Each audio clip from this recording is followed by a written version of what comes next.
Word nerd, wordsmith, wordy, wordless. Oxford Dictionary says a word is a single, distinct, meaningful element of speech or writing, used with others or sometimes alone. We say each one matters. No extra words is literature, minimalist style. And we're getting you right to the story. Read Across America by Jeff Bockinson. Nowadays, everyone wants to be a nerd. But when I was a kid, I didn't have to pretend. I had the rolling backpack and everything. And when I was in 4th grade, my class took part in a program called Read Across America. Read Across America was a nationwide contest in which students competed to see how many books they could read in a single month, charting their progress on a map of the continental United States. For every book you read, you got to color in a single state of your choosing. Make it to the coast, and you could turn around and go the other way.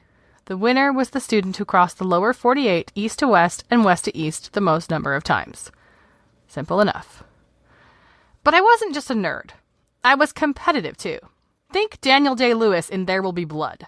I wanted no one else to succeed. I raised my hand for every question. I interrupted my classmates when I thought they were wrong, which, being 4th graders, they often were. I made what I thought were scholarly jokes between myself and the teacher. I was a scholastic bully, and I was very lonely, as bullies often are.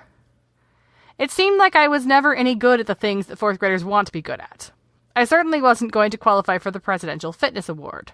I didn't own any good video games, and I wasn't friends with any 5th graders. But there was one thing I was good at, and by God, I was going to show them all just how good I was. I'd win their respect by winning my class's Read Across America challenge. I had all the advantages. I was an excellent reader, and in preparation for the contest, I'd taken about a dozen of the shortest books from the grade 3 section of the student library. Cheap, sure, but it's hard to win if you don't play dirty. I'd also mapped out the shortest routes across the country. I could go east to west, North Carolina, Tennessee, Arkansas, Oklahoma, New Mexico, Arizona, California, in 7 states, and west to east, Oregon, Nevada, Utah, Colorado, Kansas, Missouri, Kentucky, Virginia, in 8. Never in my life have I felt so supremely confident. Also in my class was a girl named Rachel McManus, whose mother had taught us the year before. Rachel was quiet and friendly, with a voice like an untuned violin, and I hated her. I hated her because everyone else liked her, even though she wasn't athletic or friends with any 5th graders, and I hated her because she got special treatment from her mother and from all the other teachers who were also her mother's friends, in the form of being picked first to pass out papers and lead the line to lunch. I hated her with the irrational fire with which weavers must have greeted the sewing machine, or stagecoach drivers the steam engine.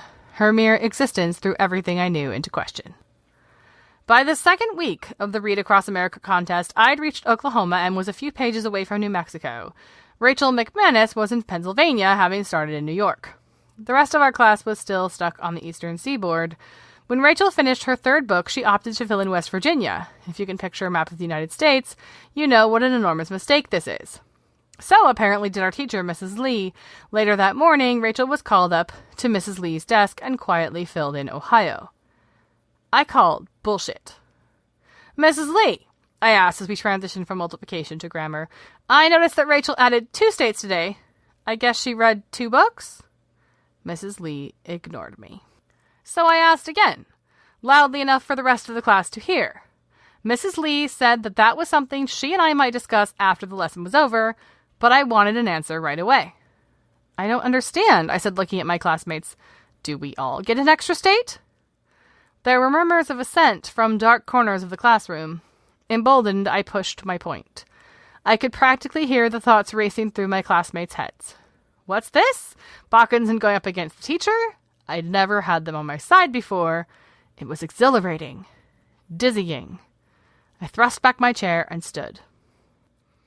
I remember saying something dignified about the need for rules, even in a just society, and how contempt for these rules signifies the first tear in the paper-thin wall separating us from the animals, but Mrs. Lee wasn't having any of it. Jeff, she said, enough.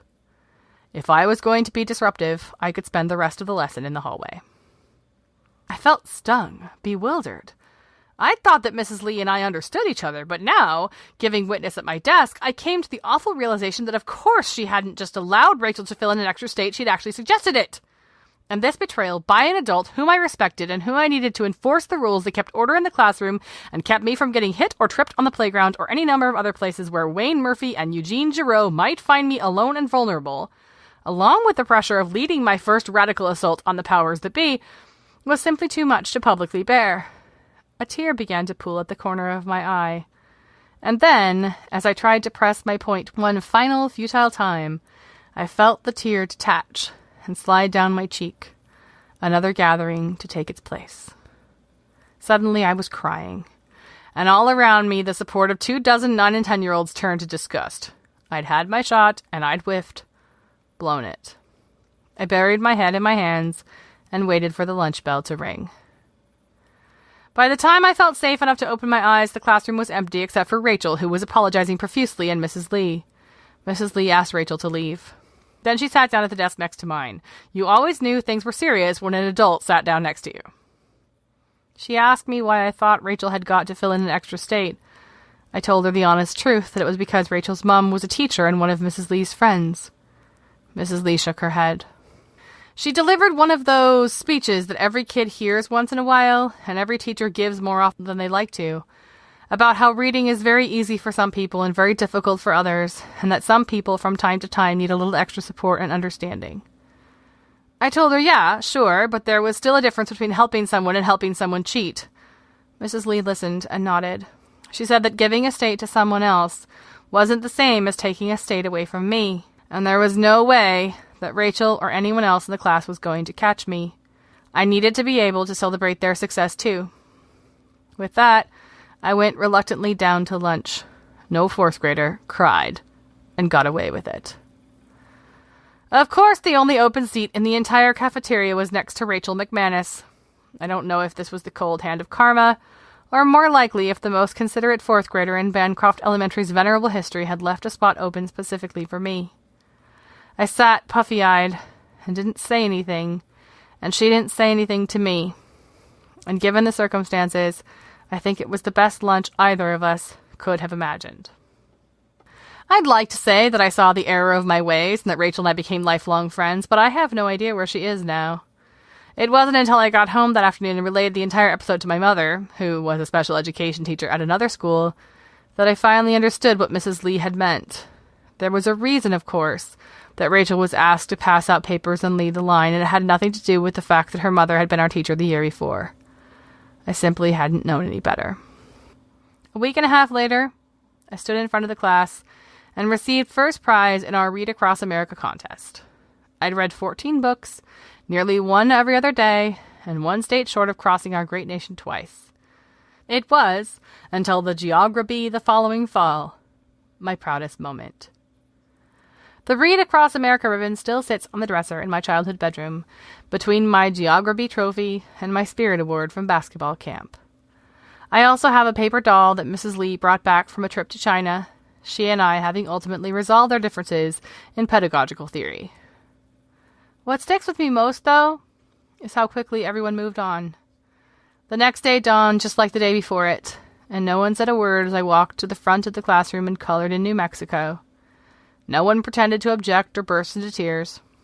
Of course, I still got made fun of for everything else, for failing the presidential fitness exam, for not having any good video games, or knowing any older kids, for being just a little too proud of my fractions worksheet. Maybe this one was just too easy.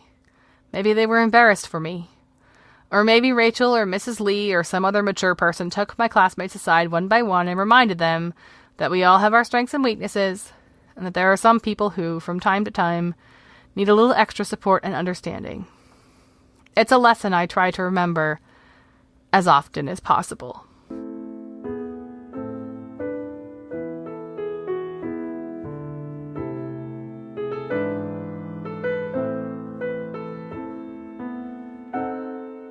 Hello there! Welcome to No Extra Words, the Flash Fiction Podcast. My name is Chris Baker-Dersch, and I'm your producer and editor. I'm often amazed at how stories selected months ago, Jeff Bachmanson's story was selected to run in this episode back in February. I just looked at my notes. Can really speak to a particular time in which they're recorded. I used to write it off to chance and just good karma and the gods of the submissions file. And while that certainly has something to do with it, I'm starting to think that it's me and that I, as a reader, come to these stories given the time and the place that I'm in when it comes time to record them. That's certainly very true of the pieces being featured this week. This episode, when it was first conceived, all those many months ago, and by the way, February to September is a long time for even me to plan ahead. This story was put on the calendar quite early, but when it was conceived all those many months ago, this was supposed to be the back to school episode. September 1st, right before Labor Day, it only made sense. And I think it still is that, but given the situation in the world and the situation in my chaotic brain, it feels a little bit today like it goes beyond that. In recent episodes, I find myself talking more and more about my mom, and I'm not entirely sure why. I did an interview on a new podcast that is just launching called Pearls from My Mother, which I believe, if I'm not mistaken, is actually being released, my episode today. Watch my social media, because as soon as I hear it coming out, I will let you know. But this podcast is entirely about people, I think primarily women, who have lost their moms, talking about the bits of wisdom that their mothers shared with them that shapes how you see the world.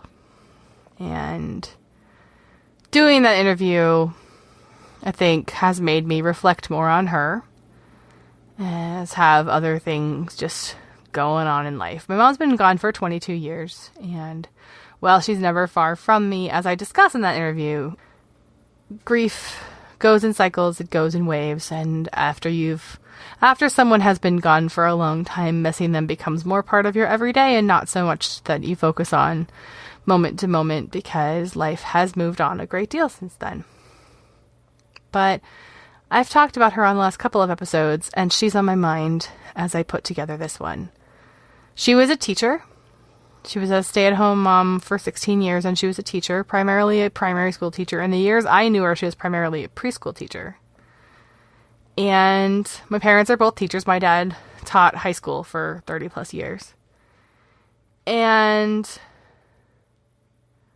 my mom's ability to see her kids and to see the lessons that she taught in those early years of childhood, carrying forward in life, was a special gift that she had.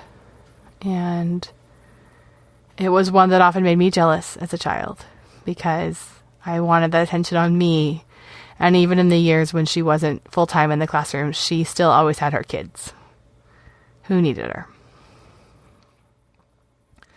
And one of the things I always think of when I think of her as a teacher is I think of a poem that she loved. And I, of course, don't have the rights for it, so I'm not going to read it.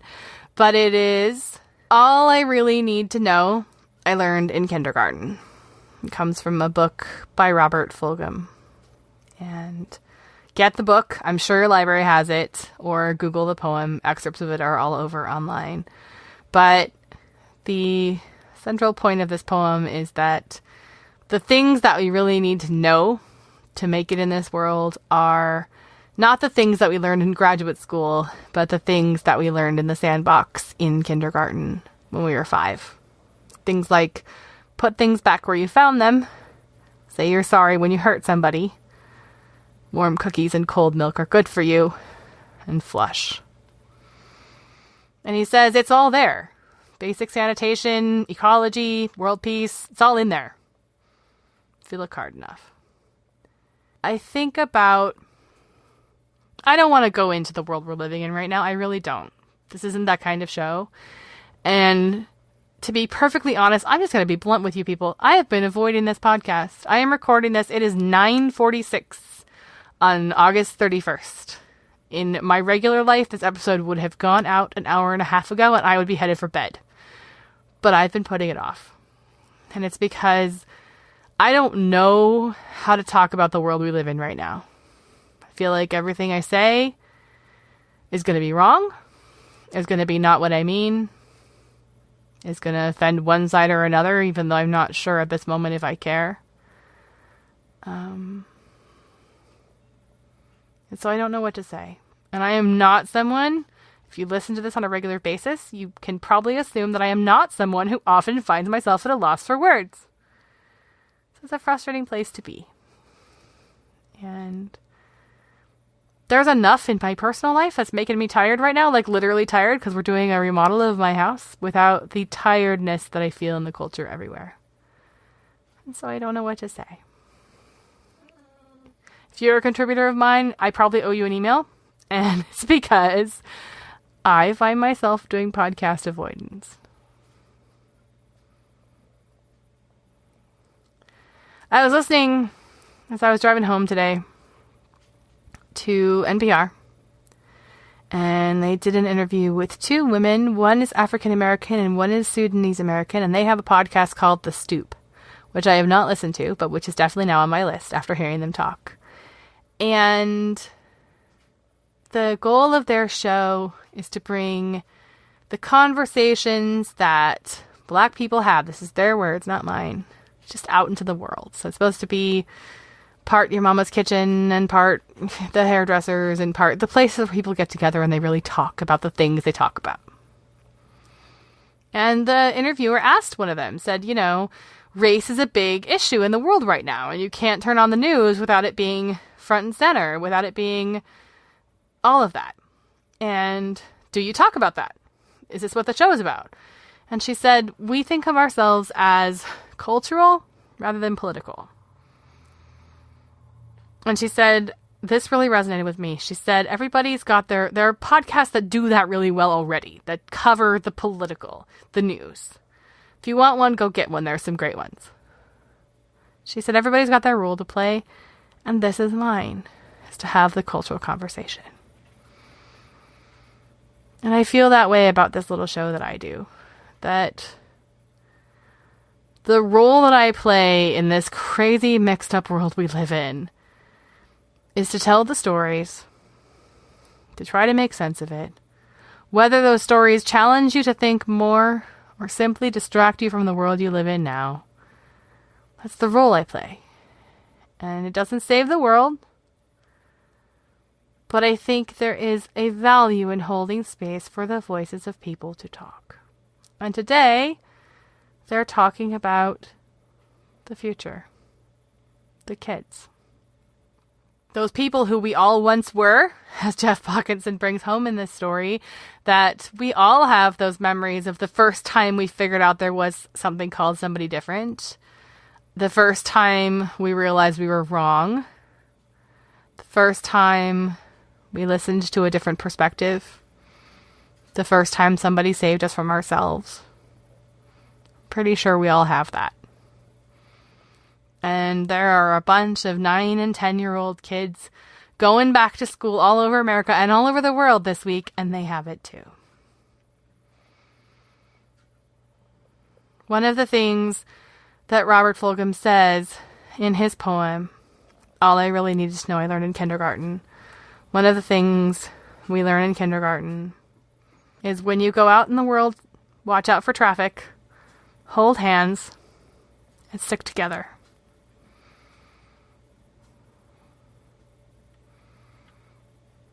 I don't know what I want in this world right now. I don't know how to fix the places that are broken. I don't know how to have the conversations we need to have except to continue to hold space for writers to tell their stories. But I do know this. I don't think there's any problem that's been made worse by people holding hands, watching out for traffic, and sticking together. So for today, we're going back to school, remembering the things that we learned there. Things that I'm pretty sure all of us, regardless of where we fall in this crazy mixed up world, can remember learning. That's my dog. That's the kind of week it's been. The dog is recording with me. I'm so sorry. That's Jasper. Say hi, Jasper. Yep, he's here too. But wherever you happen to be in the world, grab hands. I'll hold hands with you. And let's stick together. I'm bringing you some writer spaces coming up next, just to lighten things up a little bit. And then ending today with a story of pure, unadulterated childhood joy for you to take into your back-to-school season. And whatever happens in the next 2 weeks, I plan on being here with more stories to tell on No Extra Words.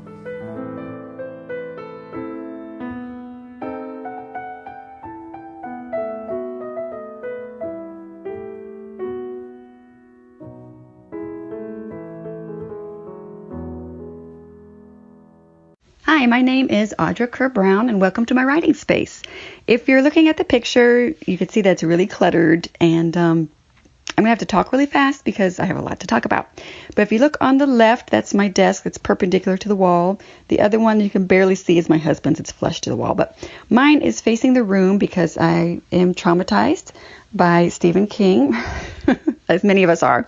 But I watched an adaptation of Silver Bullet, and ever since then, I have to be facing the room and the window and the doors because if I'm too engrossed in my work, a werewolf might actually come sneak up on me and attack me.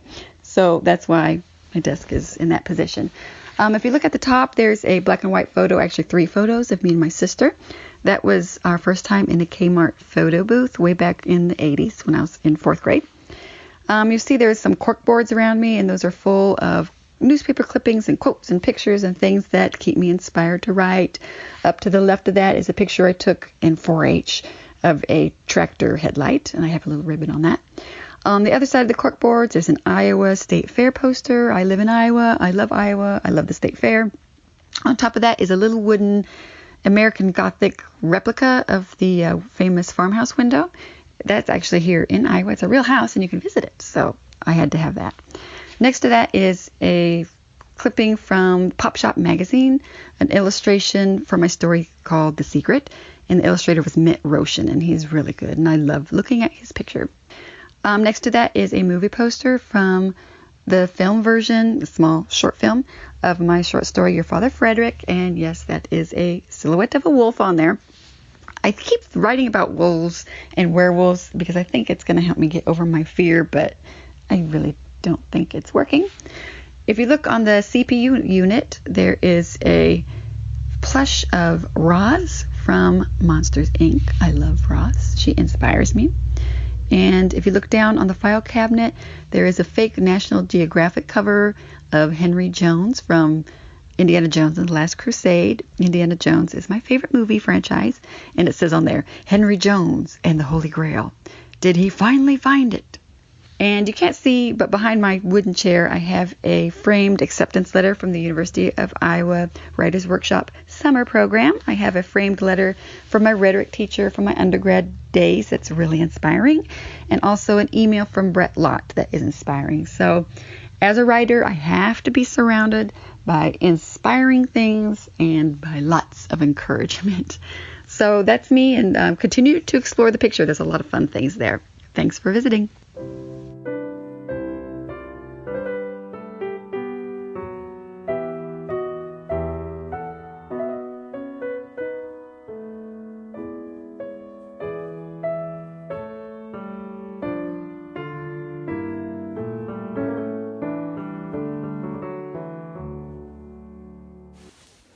Hi, I'm M. Pepper Longley, author of various mystery and fantasy novels, and I want to welcome you to Little London, my home office.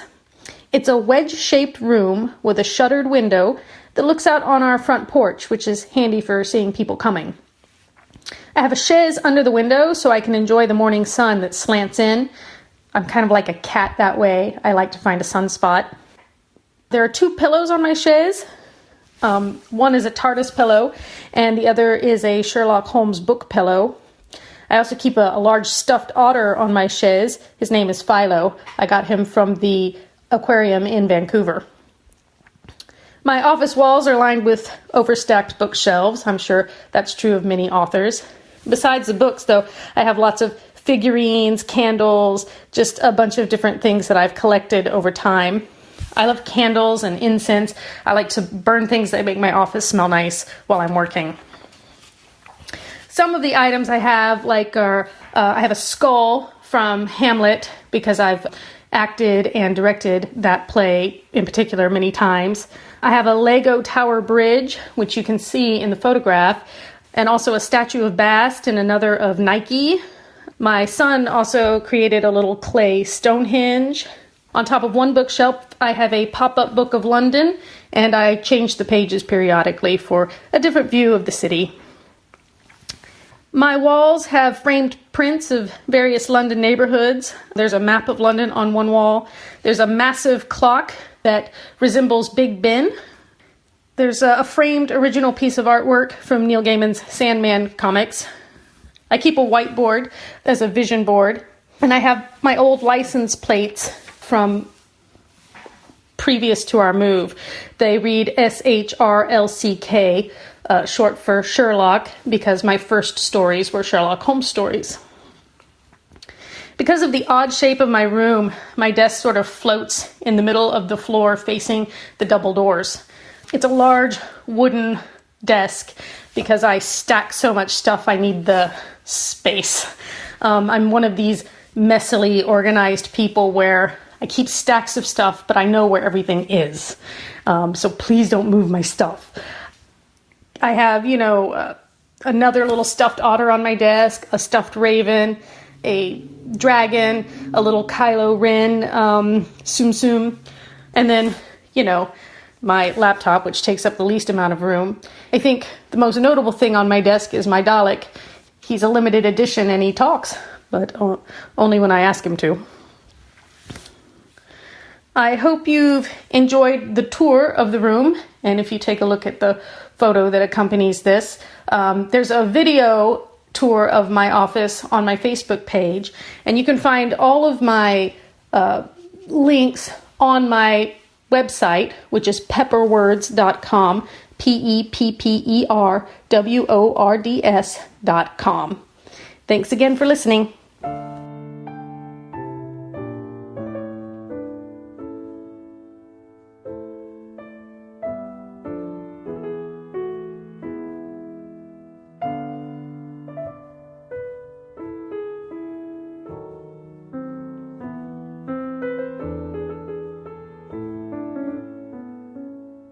Uncovered Track by Matt Page. Paul and Tyrese watched, faces proudly beaming, as Janie slapped the last shovelful of mud into place with the underside of her spade. To make sure the curve was perfectly rounded, Janie knelt in the dirt and smoothed it gently with her stained hands. This had been her greatest idea. Both Paul and Tyrese had told her so. In fact, they thought it may be the greatest idea of all time. Once every speck of dirt was in its proper place, Janie stepped back and joined her team. The three architects stood silently in the middle of the McCarthy woods and admired the fruits of their labor. It was even better than they had imagined. Then, as if on the cue of some imaginary starter's pistol, the three scrambled for their helmets. 2 months earlier, on the final day of school, during the final recess of the year, Janie had unveiled her plans to Paul and Tyrese. She had been walking through the McCarthy woods a few weeks prior with her parents when they happened upon a section of the forest that had caught her eye. It was covered in leaves and fallen branches, but was mostly vacant of trees. It was far enough away from the train tracks that her parents wouldn't worry, but it was also well enough into the woods that most people would never find it. It was perfect. So Janie began the planning. She dragged her father back out into the woods and with his help meticulously measured out the area. She took those measurements and mapped them out in the back of one of her math notebooks. She then began to plot the course. The visions of banked corners S-turns, double jumps, and whoop-de-doos raced from her imagination onto the page.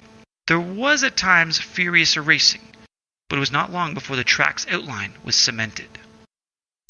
During that final recess, she recruited Paul and Tyrese to help her make the squiggly lines in her notebook become reality. Every spare moment each of the three had from that point forward was pledged to the track. Between soccer practices, birthday parties, chores, and cottage vacations, there was only the track. They poured their hearts and souls and sweat into the realization of Janie's dream, and now it was carved amongst the trees, a monument to their hard work and dedication. With helmets snugly strapped in place, the three hoisted their bikes, which had spent most of the summer resting in the dirt patiently waiting to be set free, and they climbed aboard. And then they were off. Janie smiled as she whipped around the first corner into a straightaway of moguls, which she navigated expertly. Her smile stretched into a grin when she slashed through the S-turn, her tires kicking up dirt in all directions. Her grin spread into a look of pure joy as she aimed her bike at the biggest jump on the track. There were only 3 weeks left before school started again, but when she hit that jump and felt her tires lift from the dirt for the first time, she knew it was going to be the best 3 weeks of her life. Thanks for listening to the No Extra Words podcast. For more information about today's stories and contributors, or to learn how to submit your own work, please visit us at noextrawords.wordpress.com. If you would like to support the show, please tell a few friends about us, or you can visit patreon.com/noextrawords to pledge your financial support. See you next time.